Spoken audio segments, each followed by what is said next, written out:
So as someone who's been gaming for more than 20 years, I've played a lot of video games. So this is a really hard list to make. I love all things fantasy and fictitious. I love getting to explore other worlds that developers have made for us to see and to fall in love with. So to narrow it down, I've kind of chosen these games based off of a few different criteria. Those being, 1, the overall enjoyability, 2, the story and the gameplay, and 3, the impact it's had on me. So these are less top 5 best games I've ever played and more top 5 favorite or top 5 most important games. So since this is completely subjective and nobody's ever gonna agree with it, and it might change for me by next week, let's get into the list.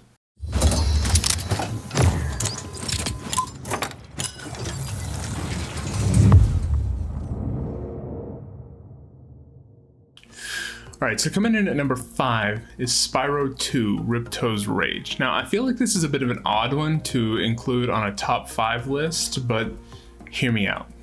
So as a kid, I got into gaming because of my dad. He had several Nintendo consoles when I was growing up. He had the Super Nintendo, the regular Nintendo, and then when I was 4 or 5 years old, he got a PS1 for Christmas. So my first couple of games that I ever played were Super Mario Brothers, Donkey Kong Country, and Spyro 2. Now before I had the real game, I played the jam-packed demo for Year of the Dragon just over and over and over again as a kid. And with Riptos Rage, it took me a while to really figure out what made this game so special to me, why it held such a significant place in my history. And when the remaster came out a couple of years ago, it clicked. So for one, as one of the first games I ever played, Riptos Rage was a big part of what actually got me into gaming. I remember that the gameplay is really simple, but it's entertaining. I just really loved that stupid little dragon ramming his face into things and breathing his little stupid triangle flames.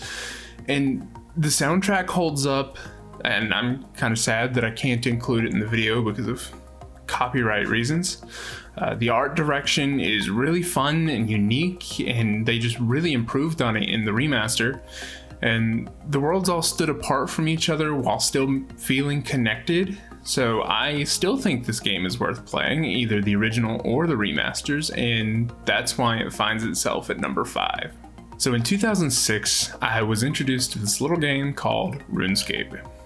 Some friends of mine were talking about it at lunch one day in middle school, and my curiosity was kind of piqued when one of them said something about fighting a 3-headed black dragon that breathed poison, and as an 11-year-old, that was just, So my friends helped me set up an account and get started, and it kind of kickstarted a years-long addiction that I don't want to talk about, to be honest. While most people don't think of RuneScape as one of the bigger, more popular MMOs anymore, there was a time where you could find 150 to 200,000 people online at any given time, and for good reason. RuneScape was my first MMO and the game that really introduced me to online gaming.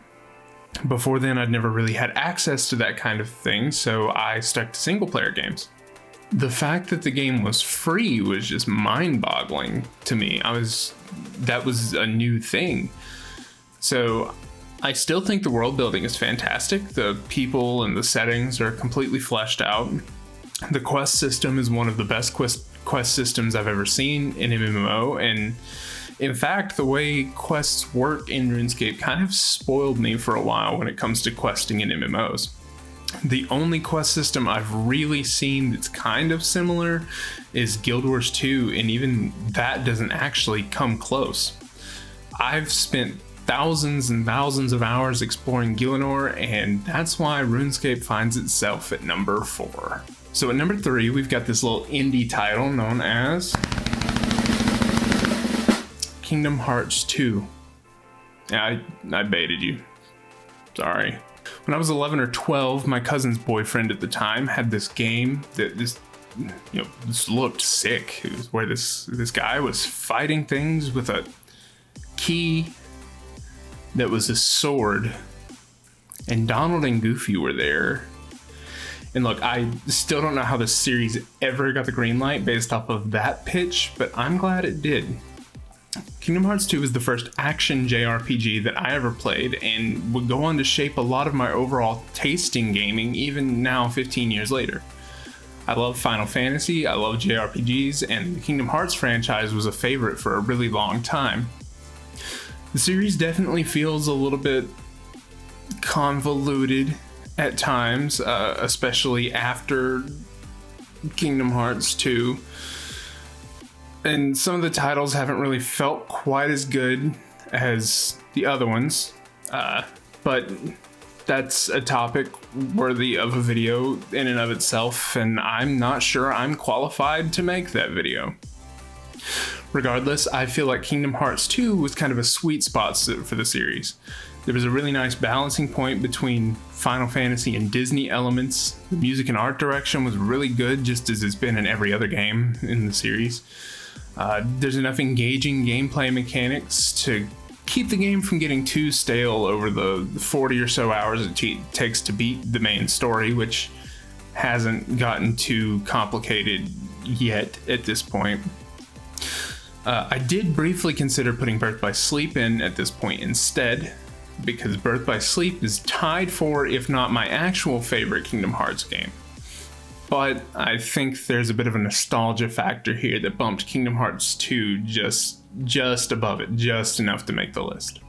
So anyone that knows me knows that in 2016 I developed a low-key, unhealthy obsession with the game Life is Strange.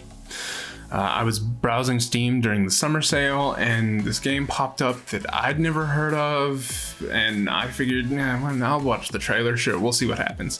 And that was my first fatal mistake. The trailer for the first episode doesn't show much, but it does show Max putting her earbuds in and walking down the hallway while Obstacles by Sid Meier's plays. And I had never heard of Sid Meier's before at that point, but that didn't matter. That was enough. I fell for the wave hipster bullshit. All of my free time that next week was pretty much just me being unable to put the game down. I've always wanted to go to the Pacific Northwest, so the Oregon coast setting was just perfect for me. The story kept me hooked, and I got way too involved with the characters. Even now, 4.5 years later, there's this certain sadness that I feel whenever I see something like a clip from the game, or I see fan art of the characters. And you're damn right, I'll be picking up the remastered collection and True Colors when they come out later this year. There's an emotional attachment to this game and these characters that I haven't really been able to replicate in other places in media for a long time. I think the fact that I was at such a volatile point in my life, being less than a full semester away from graduating college the first time, and I didn't know where I was going to be even 6 months later, had a lot to do with the attachment I formed to this game. It made me realize a lot of things about myself and my goals and my relationships, and I think playing it was a huge turning point for me. Now, I know a lot of people have issues with it, and they're valid criticisms. The original release, the first 2-ish episodes had some pretty atrocious lip sync issues.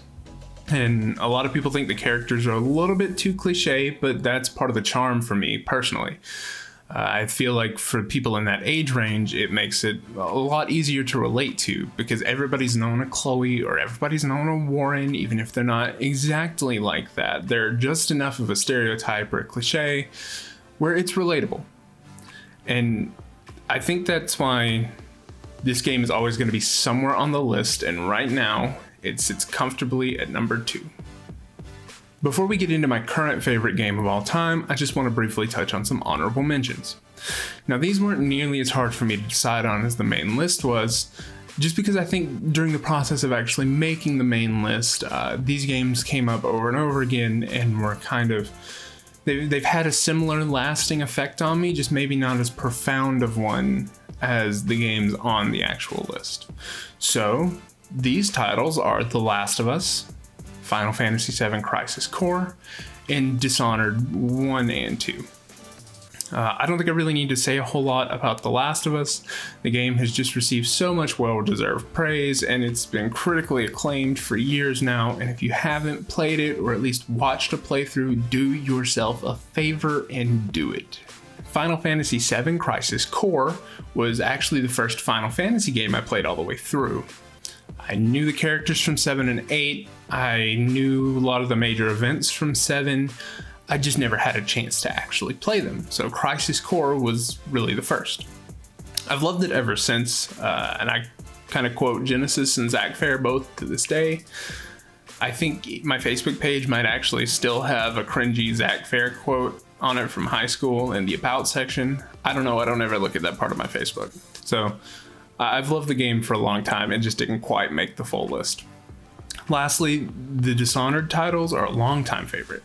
Huge fan of these games. They're both super unique in the gameplay mechanics, the combat, the art style, the music, the setting, the whole premise. Everything about it is so good, and I love every single one of these titles, and I really hope Arcane puts something else out in that universe in the upcoming years. So the last game on this list is one that's become very near and dear to my heart over the last few years, and that's Persona 5. I'll be honest, I wasn't super excited about it when I first started the game. I'd never really heard of it, I'd heard very little about Persona overall, but I knew my girlfriend was playing it and I saw her do a little bit of the game near the end of it, and she offered to let me borrow it, and I was like, sure, why not? Winter break was coming up, I didn't really have a whole lot else to do during that month or so, and so that time was spent playing Persona and not much else. I'm playing through Royal now, which is just a huge improvement. It's a lot of quality of life improvements and some extra story stuff added in that tacks on a lot of length to the game that I have not seen all of yet, so no spoilers please. But I don't get tired of the game overall.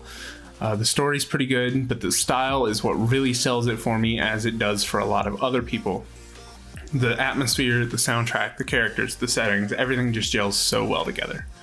I've had Persona 5 themes on my PS4 for 2 or so years now, and I'm really sad that you can't set themes on the PS5 because they would be Persona themed, I'm pretty sure, if nothing else, so I could just sit and listen to Beneath the Mask all day when I'm not doing anything else.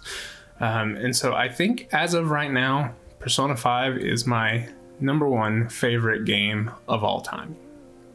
Thanks for watching the video. Be sure to drop a comment, let me know what you think. Did I just totally bungle this in your opinion and none of this would be on your list whatsoever? Do you think these are just the worst games ever and that I have no idea what I'm talking about? Do you agree with the list? Open a discussion, let me know down in the comments below. Remember to like, subscribe, share it with your friends, really helps me out. And I'll see you in the next one.